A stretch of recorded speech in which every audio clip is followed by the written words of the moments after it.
Assalamualaikum warahmatullahi wabarakatuh dan salam sejahtera. Kami daripada kumpulan 5 akan membentangkan analisis bagi kes 1 iaitu murid tahun 1 yang tidak dapat memegang pensel dengan betul dan sukar meniru bentuk huruf. Pertama sekali, dari segi peringkat literasi menulis, murid ini berada pada peringkat mekanis. Hal ini kerana murid masih belum menguasai kemahiran asas menulis seperti cara memegang pensel dan membentuk huruf dengan betul. Selain itu, murid juga menunjukkan kelemahan dalam koordinasi tangan dan mata yang penting dalam proses menulis. Seterusnya, bagi punca masalah, terdapat beberapa faktor yang dikenal pasti. Yang pertama ialah kemahiran motor halus murid yang masih lemah. Ini menyebabkan murid sukar mengawal pergerakan tangan semasa menulis.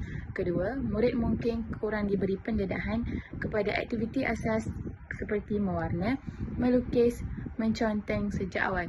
Aktiviti ini sebenarnya penting untuk perkembangan awal kemahiran menulis. Ketiga, kaedah pengajaran yang digunakan mungkin kurang sesuai. Contohnya, guru terus menekankan penulisan huruf tanpa memberi latihan asas terlebih dahulu. Bagi mengatasi masalah ini, kami mencadangkan 3 strategi intervensi.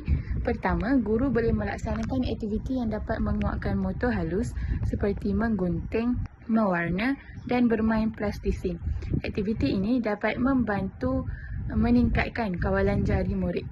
Kedua, guru perlu membimbing murid cara memegang pensel dengan betul secara individu dan boleh menggunakan alat bantu seperti pensel grip untuk membantu murid. Ketiga, latihan menulis perlu dijalankan secara berperingkat, bermula dengan garisan dan bentuk asas sebelum beralih kepada huruf.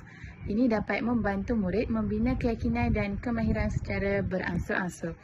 Sebagai kesimpulan, masalah ini berlaku kerana murid masih berada pada tahap awal dalam perkembangan kemahiran menulis.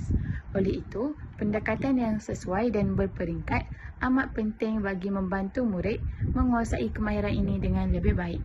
Itu sahaja daripada kumpulan kami. Sekian, terima kasih.